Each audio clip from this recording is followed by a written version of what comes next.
Hi everyone, hi beautiful. তোমরা যেন আমার রিডিং দেখছো, তোমরা জানো নিশ্চয় যে তোমরা ডার্সি দেবী এই ইউটিউব চ্যানেল দেখছো এবং অনেক অনেক শেয়ার করে দাও, অনেক লাইক করে দাও, অনেক সাবস্ক্রাইব করে দাও এবং তোমাদের পরিচিতদের শেয়ার করে দাও। যাদের এই রিডিংটা প্রয়োজন তাদের অনেক অনেক হেল্প হয়ে যাবে। নো কন্ট্যাক্ট সিচুয়েশনে যারা আছো, ওয়ান সাইড ম্যারিড বা সিঙ্গেল অথবা সেম জেন্ডার, বোথ সাইড ম্যারিডও হতে পারে, যে কোনো কারোর সঙ্গে এক্সট্রা ম্যারিটাল, যে কোনো কারোর সঙ্গে এই রিডিং রেজনেট করবে। তোমাদের ভালোবাসার মানুষের জন্য রিডিং করছি, নট ক্রাশ। এখানে ক্রাশের এনার্জি নেই। ক্রাশের জন্য আমি অন্য রিডিং নিশ্চয়ই পরে নিয়ে আসবো। তোমাদের এই মানুষটি টরাস, ভার্গো, ক্যাপ্রিকন, এরিস, লিও, সেজিটেরিয়াস, ক্যান্সার, স্করপিও, পাইসেস। হ্যাঁ, আপাতত আমি এই কটাই সাইন দেখছি, পরে নেক্সট আরও কিছু এলে বলে দেবো। পাস্টে খুব ইগোইস্টিক ছিল, এখনও ইগোইস্টিকই আছে, মানুষ পরিবর্তন হয় না। এবং তুমি ওয়ান সাইডেড লাভ করতে জানাতে চাইতে ওদেরকে ভালোবাসা, মানে তোমার পার্সনকে, সেটা মেয়েরা ছেলেদেরও হতে পারে, ছেলেরা মেয়েদেরও হতে পারে। তোমরা তোমাদের মতন করে রেজনেট করে নাও যে তোমাদের ভালোবাসার মানুষ কে, কার জন্য দেখতে এসছো। এবং যেহেতু তোমরা আনকন্ডিশনালি ভালোবাসতে, মাদারলি লাইক তোমাদের ভালোবাসা ছিল, জাস্টিস চেয়ে বসতে পারো, সেই একটা ভয় কিন্তু অতীতে তোমার ভালোবাসার মানুষটা ছিল। তোমাদের যেখানে ইন্টেনশন ছিল শুধুই ভবিষ্যতে এই সম্পর্কটা বিয়েতে পরিণত হবে, সেখানে ওনার কিন্তু ইন্টেনশন, পার্টনারের ইন্টেনশন সম্পূর্ণ আলাদা ছিল। উনি ক্যাজুয়ালি নিয়েছিলেন, যদিও উনি ভালোবাসতেন, কিন্তু তোমার এই মানুষটির টিপিক্যালি ক্যারেক্টারটাই এরকম যে উনিও আনকন্ডিশনালি ভালোবাসেন, কিন্তু ভালোবাসেন যে মোটিভটা সেটা একটু আলাদা। ওনার চিন্তাভাবনা ছিল যে মানির জন্য হতে পারে, জবের জন্য হতে পারে, বা বাড়ি থেকে দেখাশোনা করে যদি কোনো কারোর সাথে বিয়ে হয়ে যায়, সেই কারণে উনি জিনিসটাকে একটু হালকাভাবে দেখতেন। উনি ভেবেই নিয়েছিলেন যে ভবিষ্যতে যদি এই সম্পর্কটা এগোতে না পারি তাহলে সময়ের সঙ্গে সঙ্গে ঠিক হয়ে যাবে, আমি বুঝতে পারবো যে সম্পর্কটা কোন দিকে এগোচ্ছে। যদি দেখি বিয়ের দিকে এগোচ্ছে, খুব সিরিয়াস হয়ে গেছে, তো তাহলে আমি ইগনোর করব, অ্যাভয়েড করে যাব। এবং এর আগেও হয়তো উনি এরম করে এসেছেন এবং ওনার মানে আমি ক্যারেক্টারিস্টিক বলবো না, কিন্তু ওনার এই জিনিসটা এক একজনের মধ্যে থাকে। তোমার যে পার্সনটি, সে মেল হোক এবং ফিমেল হোক, বা ফিমেলই হোক বা সেম জেন্ডার হোক, তোমাদের পার্সপেক্টিভে তোমরা ম্যাচ করে নিও। সে কিন্তু এইটা সিরিয়াসভাবে নেয়নি যে আমাকে বিয়ে করতেই হবে। উনি এটা ভেবেছিলেন যে বাড়ির থেকে দেখাশোনা হলে, বা ভবিষ্যতে কাউকে যদি পছন্দ হয়ে যায়, বা ভবিষ্যতে পরিস্থিতি অনুযায়ী আমাকে পাল্টাতে হতে পারে। তো এখন বর্তমান সিচুয়েশনে যেটা হচ্ছে, আমি পাস্ট বলে দিলাম, এই মানুষটি অন্য কারোর সঙ্গে তোমাকে কম্প্রোমাইজ করছে এবং তোমাকে জাস্টিস দিতে পারছে না। এই কারণে তার মা বাবার দেখা পাত্র বা পাত্রী রয়েছে হাতে, মা বাবাকে ফেলে কোনো দিনই তোমার হয়ে কোনো কিছু সে করতে পারবে না। এবং এই মানুষটি এমনই ইগোইস্টিক তো বটেই, কম কথা বলে, নিজের উইশকে চেপে চুপে রাখে, বেশি প্রকাশ করতে পারে না, মনের কথা মনেই থাকে। এবং যদি কিছু মনে না করো, একটু সেলফ অবসেসড এবং নিজের ভাবনাটাকে যে জাহির করবে, তোমার হয়ে বলবে বাড়িতে, সেই রকম ভয়েস ওনার নেই। আই এম সরি, আমি সুগার কোট করে কথা বলতে পারি না ডিয়ার। তাই তোমার হয়ে যে কোনো কথা উনি বলবেন সেরকম পরিস্থিতিতে উনি নেই। ওনার তোমার প্রতি অবশ্যই প্রচণ্ড প্যাশন আছে, অ্যাট্রাকশন আছে। তুমি ওনার উইশ ফুলফিলমেন্ট, আর উনিও তোমার উইশ ফুলফিলমেন্ট। ভালো উনিও বাঁচতেন, আর ভালো তুমিও বাঁচতে, এবং এখনও আনকন্ডিশনালি ভালোবাসো।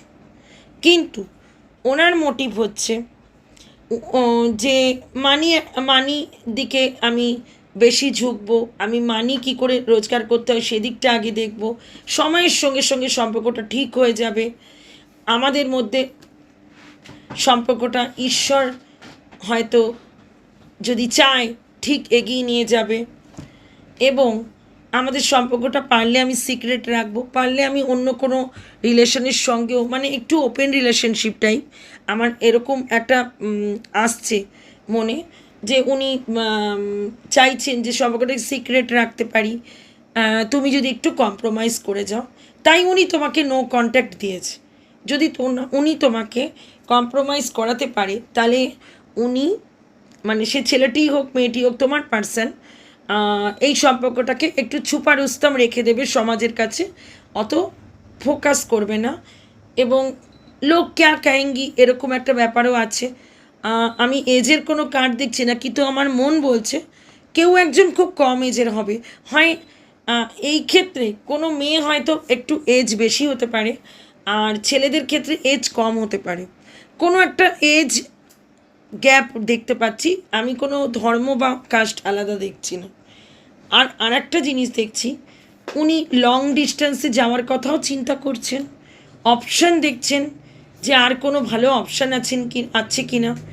যদি এমনি এমনি ঈশ্বরের কৃপায় রিলেশনশিপটা ব্যালেন্স হয়ে যায়, তাহলে ক্ষতি কী। এবং ঈশ্বর এই ক্ষেত্রে সাজেশন দিচ্ছেন যে তোমাদেরকে বলতে চাইছেন যে ডিয়ার, সময় অনেক কেটে গেছে, কর্মা যা তুমি করেছিলে সেই কর্মা তোমার উপর দিয়ে অনেকটাই বয়ে চলে গেছে। মানে তোমার কান্নার সময় বলো, দুঃখের সুখের যে সময় বলো, একটা হেভি সময়, হেভি টাইম নো কন্ট্যাক্টে তোমরা কাটিয়েছো, এবং বিচার চেয়েছো ঈশ্বরের কাছে, জাজমেন্ট চেয়েছো। এবং হ্যাঁ, তোমরা তোমার পার্সনের কাছে আমি এখানে দেখতে পাচ্ছি মেসেজেস চেয়েছিলে যে হে ঈশ্বর, কথা বললে কি ঝগড়া হবে কে জানে, একটু মেসেজ তো এসে যাক, আর আমাকে যেন ব্লক না করে, আনব্লক করে দেয়, মেসেজ করে, কথা বলে। তবে এখানে ব্লক সিচুয়েশন সবাই নয়, আমি 80%ই দেখছি নো কন্ট্যাক্ট, ব্লকড হতে পারো খুব কম। আর ঈশ্বর এখানে বলছেন যে তোমার যে কার্মিক সময়টা আগের জন্মের থেকে নিয়ে এসছিলে, যে কার্মিক সোল, সেই সময় কেটে এসছে, অনেকটাই তুমি কাটিয়ে নিয়ে আসতে পেরেছো। এখন মুভ অন করলেই বেটার। যত দুঃখই হোক, হৃদয় যত কষ্টই হোক, তোমার এই পরিস্থিতিতে মুভ অন করাই বেটার হবে। কারণ তুমি যে সত্যটা জানো না, সেই সত্যটা একদিন তোমার সামনে রিভিল হতে চলেছে। সেটা হচ্ছে এই রিস্তায় কোনো চিলড্রেন এফেক্ট করছে, এই রিস্তায় তোমার ভালোবাসাটা একটু এক্সপ্রেস করাটা খুব দরকার। রোম্যান্স এঞ্জেলের কার্ড এসছে, এক্সপ্রেস করাটার খুব প্রয়োজন, যেটা তুমি সঠিকভাবে করতে পারোনি, কতটা গভীরতা বুঝিয়ে উঠতে পারোনি। আর বা তোমার যে মানুষটি, সেই মানুষটি সেইভাবে, মানে লজিক্যালি উনি নিয়েছেন, উনি মেন্টালি অতটা ইমোশনাল নয় যতটা না তুমি। ইমোশনাল উনিও, কিন্তু উনি ইমোশনটাকে প্রকাশ করেন না। আর তোমার ইমোশনটা হচ্ছে তোমরা দেখিয়ে ফেলো। আর এখন ঈশ্বর বলছেন যে লেট গো করলেই খুব বেটার। এই কন্ট্রোল ইস্যুটাকে লেট গো করো। যাই তোমাদের সঙ্গে চলছে সেই পরিস্থিতিটা থেকে বেরিয়ে এসো, এবং তোমরা একে অন্যকে যে কল করতে চাইছো না, একে অন্যকে একটা ইগো দেখাচ্ছ, ইগোইস্টিক ওয়েতে চলছো, সেই পরিস্থিতি থেকে তোমরা বেরিয়ে এসো এবং let go the control issues. এবং তোমাদের ভবিষ্যতে রিকনসিলেশন হয়ে যাবে যদি ইমিডিয়েট তোমরা এখন তোমাদের সেলফ লাভে মনোযোগ দাও এবং নিজেকে ভালোবাসো, নিজের জন্য কিছু করো, নিজের প্রতি অ্যাটেনশন দাও, ঠিক সময় খাওয়া দাওয়া করো, ঠিক সময় ঘুমাও। তো রিকনসিলেশন হতে দেরি নেই ডিয়ার। এখানে দেখতে পাচ্ছি তোমাদের মধ্যে কেমিস্ট্রি বেটার হয়ে যাবে, এবং যে রিলিজিয়াস ফ্যাক্টরের জন্য বা যে বয়সের গ্যাপের জন্য তোমাদের ভালোবাসাটায় ডিস্টারবেন্স এসেছিল সেটা অনেকটা ঠিক হয়ে যাবে। কোনো ফ্রেন্ডস বা তোমাদের কোনো চেনা জানা ব্যক্তি বা বন্ধু তোমাদের এই রিলেশনে হেল্প করতে পারে।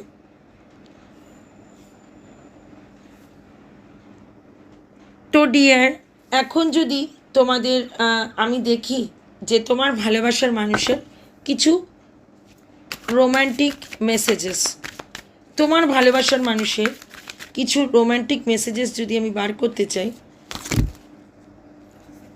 তাহলে বলবো, আমি মিথ্যে কথা বলতে পারি না, আই এম টেলিং ট্রুথ। কিছু বলার নেই আমার। রোম্যান্টিক ফিলিংস দেখতে চেয়েছিলাম, কিন্তু দুঃখের বিষয় রোম্যান্টিক ফিলিংস পেলাম ভীষণই কম। ম্যাক্সিমাম কার্ডস নেগেটিভ এসছে। কিছু কিছু ক্ষেত্রে থার্ড পার্টি এসে গেছে। থার্ড পার্টির প্রতি প্রচণ্ড ফিজিক্যাল অ্যাট্রাকশন, মানির প্রতি অবসেসড, এবং থার্ড পার্টির সঙ্গে মৌজ মস্তি,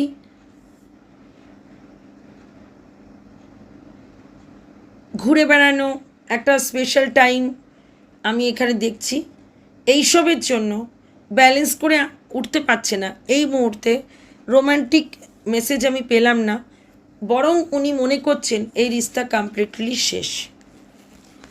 যদি আমি পাই, ও মাই গড, আবারও এলো না। I am sorry too much. কোনো রোম্যান্টিক ফিলিংস এইবারে আমি তোমাদেরকে বলতে পারলাম না। পরের রিডিংয়ে তোমরা দেখতে থাকো, আরও রিডিং আসছে। আমার ইনস্টাগ্রামেও ফলো করো, ইনস্টাগ্রামেও আসছে। ফেসবুক দেখো, শনি রবিবার ফেসবুকে রিডিং থাকে আমার লাইভ, সেখানে আসতে পারো। এখানে ইউটিউবে রোজ রোজ দেখো। এনার্জিস চেঞ্জ হয় ডিয়ার, তবে তোমাদের সম্পর্কটা রিবার্থ হওয়ার 99% চান্সেস আছে। এইটুকুনি সুখবর তোমাদেরকে আমি দিতে পারি। তো thank you so much God, এবং থ্যাংক ইউ ইউনিভার্স। এটা লিখে দাও এবং আই ক্লেম ইট লিখে দাও। 1111 লিখে নিজেদের এনার্জি কানেক্ট করে নাও ডিয়ার। সাবস্ক্রাইব করে দাও, শেয়ার করে দাও এবং লাইক করে দাও। এখনকার জন্য টাটা, বাই বাই।